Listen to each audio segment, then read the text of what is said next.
4 months ago, we looked at Carl Adams and his Flat Earth Biology course. In that video, he highlighted a poll where he asked his audience to vote on what Flat Earth Biology video they would like to see next. For some unknown reason, cats seem to get 98% of the vote. Astounding. So, with my sense of excitement in overdrive, I waited for his video. To my absolute dismay though, he decided to make his next Flat Earth Biology video on growing onions. With a bee in my bonnet, I scanned his channel and found an Earth Science Destroyed video. So, guess what we're going to do with that?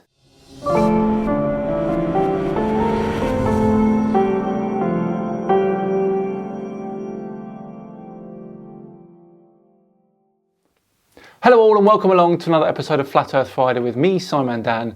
Thank you very much for joining me. Before we begin today, a quick thank you to the sponsors of today's video, Raycon. Co-founded by Ray J, Raycon start about half the price of other premium audio brands, but they sound just as good. Raycon earbuds give you 6 hours of playtime, seamless Bluetooth pairing, more bass and a more compact design for a comfortable noise isolating fit. With a 32-hour battery life, Raycons come with a bunch of gel tips for your comfort. And like some other brands, they don't stick out of your ears. With the summer holidays well underway, I often go and hide in a bush to drown out the constant noise of the kids. And I take my Raycons with me to listen to some lovely soft music or my relaxation playlist and take a short nap maybe. Raycons also come with a 45-day happiness guarantee, so click the link in the description or go to buyraycon.com/simondan to get 15% off your first purchase. Right, back to today's video about the Flat Earth professor himself, Mr. Carl Adams. Now, calm down, David Emery, because I know Mr. Carl Adams winds you up, doesn't he? Let's start as Professor Carl kicks off his Earth Science Destroyed video with a look at the Earth's interior. The Earth's interior. Direct observations of the Earth's interior is impossible, so scientists must rely on indirect methods to study it. For example, scientists have made important discoveries about the Earth's interior through studies of seismic waves. Whoa! They are referring to the discoveries of unnamed scientists again. Many scientists are known to have contributed to the discovery of seismic waves and the Earth's inner core. Just because the book doesn't list every single one of those scientists, it doesn't mean it's not true. Let's underline that for our people on our debate board who want to defend the book and go through and fill in all the blanks. What scientists are they talking about here? Lord Rayleigh, Harold Jeffords and Ing Lehman, to name a few. But that means nothing to you, does it? Why do the names of the scientists mean you have to believe what you are reading? Seismic waves are vibrations that travel through the Earth. Earthquakes and explosions on or near the Earth's surface produce seismic waves.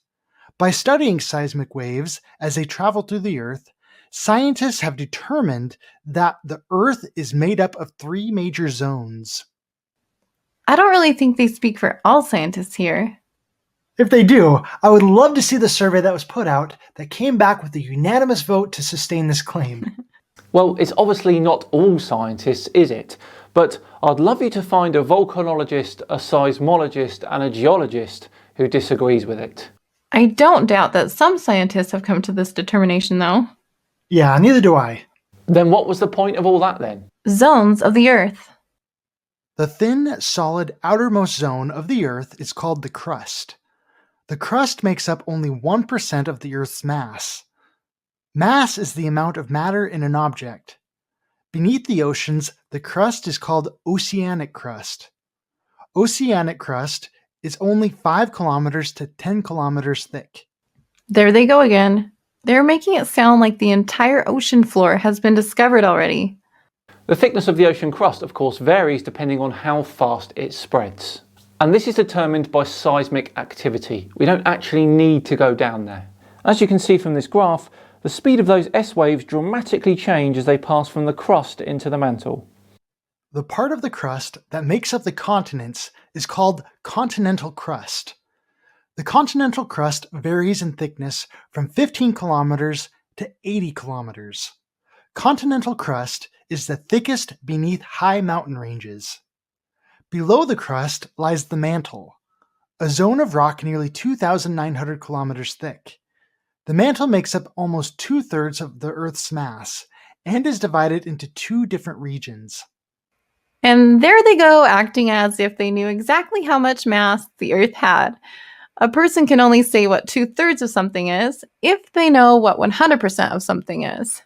And we do know what the 100% of that something is. There are many ways to determine the mass of the Earth by using a variety of equations, but here is just one way. Here is Newton's law of gravity, where F is the gravitational force, G is the gravitational constant of 6.67 times 10 to the minus 11 meters cubed kilograms to the minus 1 seconds to the minus 2. You can't dispute this value either, it's a fundamental constant.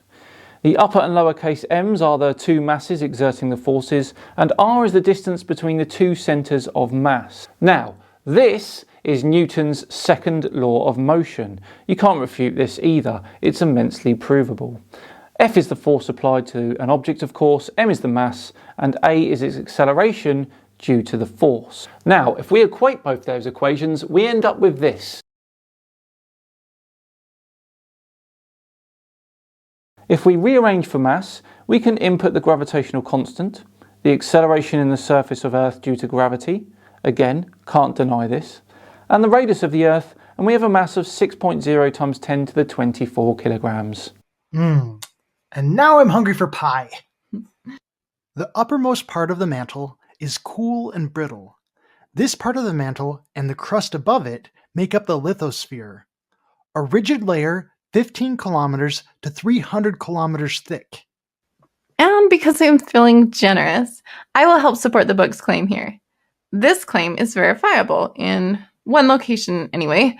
According to scientificamerican.com, the deepest hole ever dug is the Kola Super Deep Borehole, which is 12,000 kilometers deep. 12,000 kilometers deep? That's pretty much straight through the Earth. Of course, it's only 12 kilometers deep. Shoot. Okay, wait a second. Never mind. There seems to be some disagreement on that one. The BBC claims it was only 12 kilometers deep.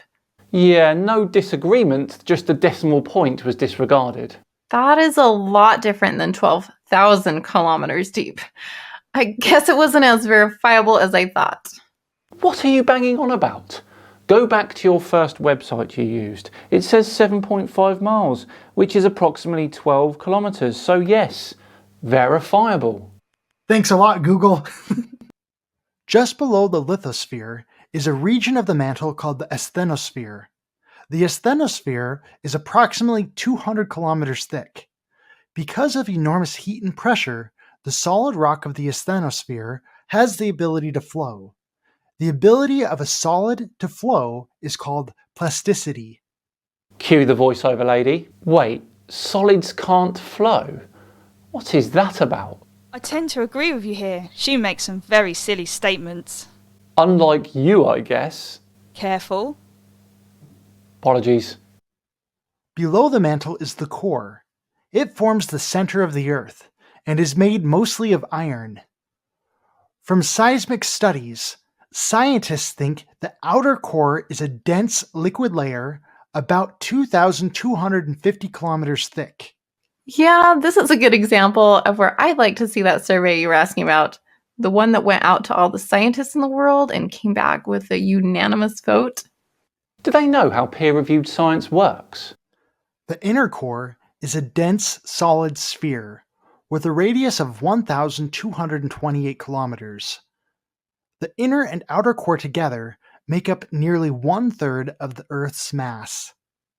Oh, now you've got me craving pie.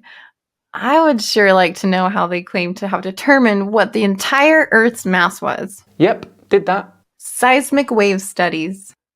Two types of seismic waves, primary waves, or P waves, and secondary waves, or S waves, are useful to scientists exploring the Earth's interior. And this is one of the best examples to show how Earth has a core and by extension is a sphere. When an earthquake hits, the seismic waves from that earthquake are picked up all around the world, with the exception of a few places where there is a seismic shadow.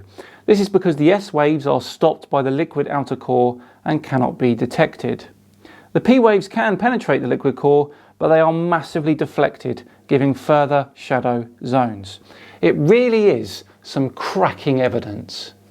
P waves and S waves behave differently. P waves travel through liquids, solids, and gases. S waves travel only through solids. P waves also travel faster than S waves. The speed and direction of both types of waves are affected by the composition of the material through which they travel. Both P waves and S waves travel faster through more rigid materials. The speed and direction of seismic waves reveal much about the Earth's interior. It's unfortunate they don't show us what P waves and S waves look like. It would be nice to observe them for myself here. What do P waves and S waves look like? Well, P waves and S waves travel within the Earth, and we know this because they're picked up at seismic stations all around the world. And they're responsible for the L waves, or surface waves, that we so often see. You can't see an S or P wave, but you can certainly see their influence. Two types of seismic waves are made, and each is quite different. P waves. These waves travel the fastest and are called primary waves or pressure waves, as they arrive at a distant location first. These waves compress and stretch the rocks as they spread out. P waves pass easily through both solids like rock and liquids like magma. S waves. These slower waves arrive after the P waves, and so are called secondary waves or shear waves. S waves cause an up and down motion. They travel through solid, but not liquid. Well, that is certainly something better than the book shows. Thank you, YouTube. A lot of people say textbooks are better. In this case, you have proved yourself to be better than the book. However, I would still like to see an actual real-life observation of this, and not just a mere illustration of it.